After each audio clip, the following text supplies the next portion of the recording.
नमस्कार, आइए दिल्ली की जनता से सीधी बातचीत करेंगे। अरविंद केजरीवाल ने बोला है कि हम जो दिल्ली के पंडित हैं और पुजारी हैं हम उनको 2100 रुपये देंगे, और कल वे कह रहे हैं कि मंगलवार के दिन हम सीपी जाएंगे हनुमान मंदिर, वहां से हम रजिस्ट्रेशन की शुरुआत करेंगे और उसके बाद आम आदमी पार्टी के जितने भी कार्यकर्ता और नेता होंगे वे रजिस्ट्रेशन करेंगे। पहले शुरुआत मैं करूँगा, जनता से सीधी बातचीत करेंगे, जानेंगे जनता के क्या विचार। क्या नाम होगा जी? सनातनी नीरज।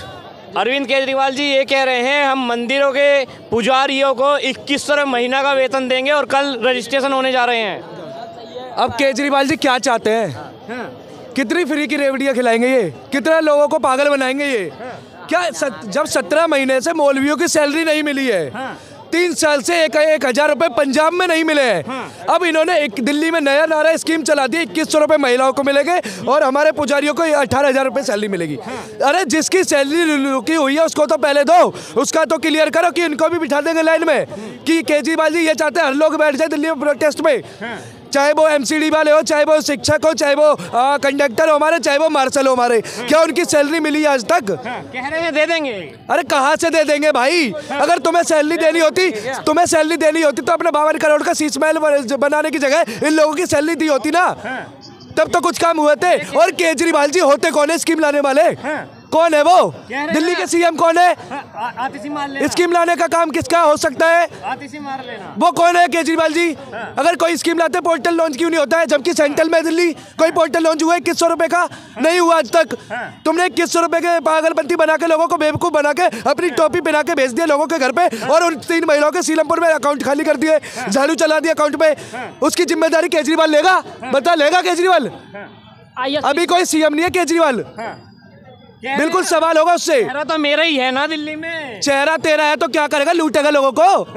जो 3 महिलाओं के सीलमपुर में अकाउंट खाली हो गए उसका जिम्मेदारी कौन लेगा? केजरीवाल लेगा या उनके पैसे वापस करेगा? अगर तुझे पहले कहना चाहिए था ना कि महीने के बाद हमारी सरकार आएगी उसके बाद ये सब, तुमने तो पहले दिए फॉर्म रजिस्ट्रेशन भरवाओ, अकाउंट नंबर दो, OTP दो, 3 महिलाओं के अकाउंट से खाली हो गए। आपके पास आते हैं, क्या नाम होगा? मेरा नाम शुभम जायसवाल है। जिस तरह से आम आदमी पार्टी ये कह रही है और अरविंद केजरीवाल ये कह रहे हैं हम जो मंदिर के पुजारी होंगे उन्हें 18,000 रुपये महीना का वेतन देंगे, क्या लगता है? आपने IAS PCS का भी एग्जाम सुना है? पहले प्री होता है, फिर मेंस होता है, फिर इंटरव्यू होता है। अब ये बताओ जो धरने पे बैठे हैं उनको हम प्री मान लेते हैं, तो पहले प्री निपटाओगे कि पहले मेंस या इंटरव्यू कराओगे? कर रहे हो जो मौलवी धरने बैठे उनकी बात कर रहे हैं क्या? भाई सुनो, क्यों MCD वाले नहीं है क्या? MCD वाले भी शिक्षक भी हैं, तो मार्शल है, MCD वाले शिक्षक। पहले तो प्री को हटाओ। मैं कहता हूँ ये इसे अपने राजनीतिक दल का, अपने स्टेट का इसे एक प्री एग्जाम समझ लो और इसे पहले साफ करो, फिर उसके बाद मेंस लाओ, फिर उसके बाद इंटरव्यू लाओ, उसके बाद ही स्कीम लाओ ना भाई। 2100 वाले हो चाहे 18,000 वाले हो, कोई भी हो, मैं डायरेक्ट कहना चाहूंगा कि भाई मैं ना जानते बेटा कुछ भी। पेंशन मिल रही है दिल्ली में? मैं दिल्ली की नहीं हूँ। कहाँ से हैं? मैं यूपी से हूँ। यूपी में मिल रही है पेंशन? हाँ, 1000 रुपया महीना मिल रही है दादी को, ऐसा होना चाहिए। मिल रही है भाई, दादी को हमारे मिल रही है, ऐसा बाबा होना चाहिए भाई। नहीं दादी है, भाई दादी है। किसान सम्मान निधि भी मिल रही होगी दादी को? मिल रही दादी? जिस तरह के यूपी में काम हो रहे हैं, क्या जिस तरह मुख्यमंत्री दावे करते हैं उस तरह के काम हो रहे हैं? काम तो हो रहे हैं भाई, लेकिन जो पहले पुलिस करती थी ना वही हो रहा है। अच्छा, क्या करती थी पहले पुलिस और अब क्या हो रहा है? पुलिस के जो कर्मचारी हैं वो जनता की बात नहीं सुनते, रस्सी का सांप बनाते हैं। अच्छा। रिश्वत लेते हैं, उत्पीड़न होता है, ये सब कुछ है मौजूद। ये खत्म नहीं हुआ। कहाँ से हैं अम्मा जी? मैं अलीगढ़ से हूँ। अलीगढ़ से? हाँ। अच्छा।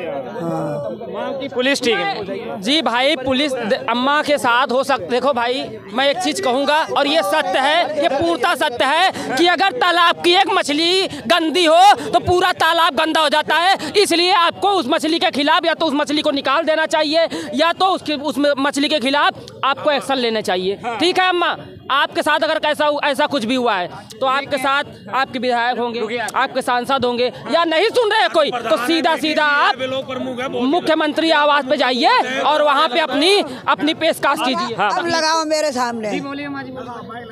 सबसे ज्यादा आनंद मैंने दिल्ली में उठाया है। दिल्ली में उठाया है? क्या क्या आनंद उठाए दिल्ली में? बताऊं? जी। मैं जहांगीरपुरी में सेक्टर सी में एक रिश्तेदार को देखने गई थी, तो बस में बैठ के आ रही थी और बस में मेरा एक्सीडेंट कर दिया बस वाले ने। और मुझे अशोक विहार में देश बंधु हॉस्पिटल है, वहाँ गेट पे फेंक गए वो बस वाले। वहाँ मेरे इंजेक्शन वगैरह लगा के उन्होंने थोड़ा शांत किया मेरे को। मेरे हाथ पे चोट है, रीढ़ की हड्डी में चोट है और मेरे सिर की हड्डियों में चोट है। वो मैं कड़रते कड़रते और मैं चली गई कहाँ, बोलने के लिए नहीं भाग गया वो। नहीं, मैं गई कहाँ, वहाँ गई रिक्शे में बैठ के अर्बन हॉस्पिटल लोकनायक। वो तो केंद्र सरकार के हाथ में आता है। हाँ सुनो, लोकनायक अस्पताल में गई मैं। वहाँ जाकर मैंने कागज बनवाए, 4-5 जगह हड्डियाँ दिखाई मैंने। वहाँ कामयाब तो नहीं हुई, लेकिन हड्डियों में थोड़ी ताकत आ गई है। अम्मा जी के तो माँ जी वे तो जो बीजेपी के अंडर में हॉस्पिटल है। सुनो, तो फ्री में इलाज हुआ ना मेरा। और फ्री में बस में जाती थी, बस में फ्री में जाती थी मैं। तो ये क्या कम है जो फ्री में दवाई मिले, फ्री में बस में जाए महिला, ये बहुत कम, ज़्यादा कम है कोई? हाँ, कम नहीं है। दादी आपके पोते कुछ कह रहे हैं। दादी बहुत अच्छी बात है, आप ये कह रही महिलाएं जाएं, लेकिन मैं कहता हूँ महिलाएं नहीं जाए, आप जैसे सीनियर सिटीजन जाएं तो बहुत अच्छी बात है। आप सिर्फ आप ही महिलाएं नहीं, वो सीनियर सिटीजन पुरुष भी हो सकते हैं। भैया मैं नहीं, आपके लिए तो नहीं कह रहा मैं दादी, आपके लिए तो हित में बोलूं, वो बहुत अच्छी बात है।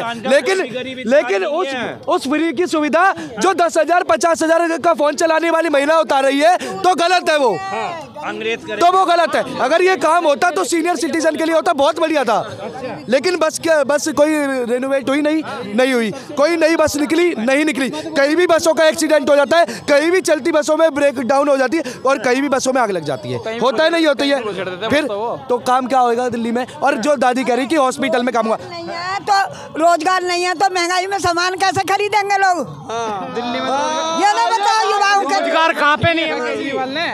देखो, दिल्ली में भी नहीं है और गांव में भी नहीं है, यूपी में भी नहीं है। यूपी में कोई रोजगार नहीं है, यूपी में कोई रोजगार नहीं।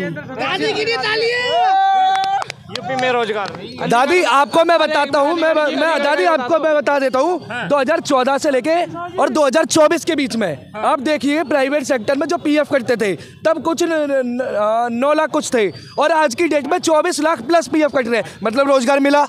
और उसके बाद अभी भी देखिए, अभी दोबारा से योगी बाबा ने वो करा है, एक स्कीम डाली है जो इजराइल में 2500 लोग दोबारा भेजे जाएंगे इंटरनेशनल रोजगार के लिए।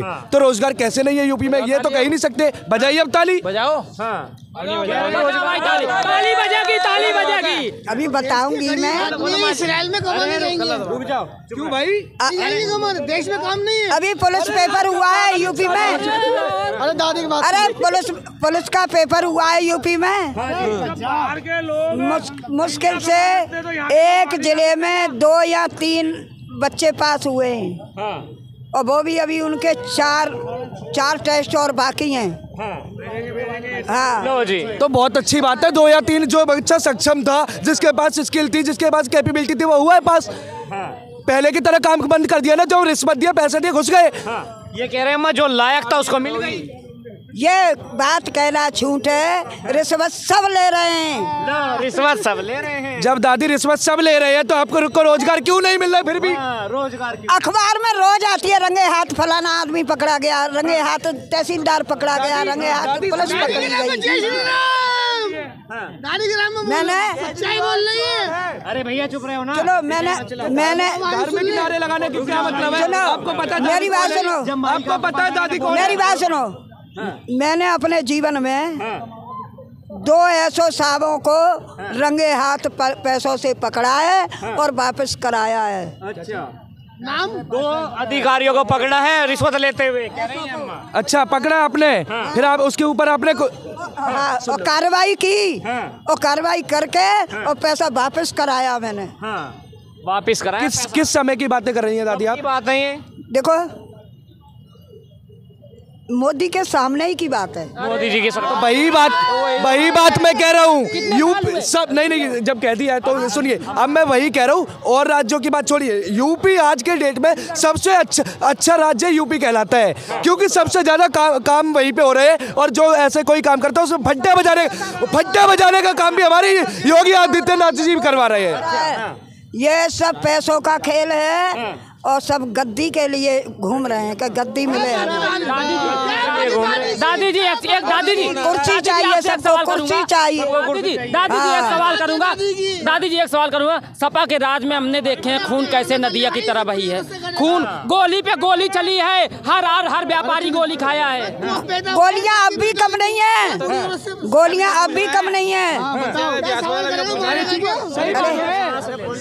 जब विकास दुबे वहाँ पे अर्पण कर दिया था उसने मंदिर में, तो फिर मंदिर में से निकाल के बाहर आके क्यों मारा? फिर बहुत अच्छी बात है। यही देखिए, अखिलेश के याद में विकास दुबे पलते हैं, ताहिर हुसैन पलते हैं, मुख्तार अंसारी पलते हैं, लेकिन वही काम खत्म करने का काम हमारी योगी आदित्यनाथ जी करते। तो इससे बड़ी बहादुरी का काम क्या है? सरकार में गुंडों को खत्म किया जा रहा है। उनको मारा इसलिए कि सारी पोल खुल जाती सरकार की। सारी पोल। अच्छा तो सुनिए, विकास दुबे किसके टाइम से टेररिस्ट बना, मतलब आतंकवादी नहीं, ये छीन कर है।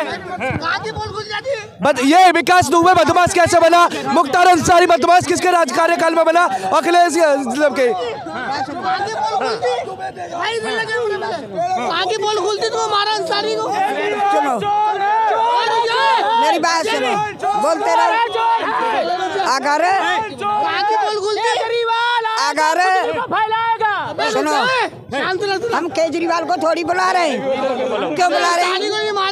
नहीं, हम नहीं बुला रहे, हम केजरीवाल को नहीं बुला रहे।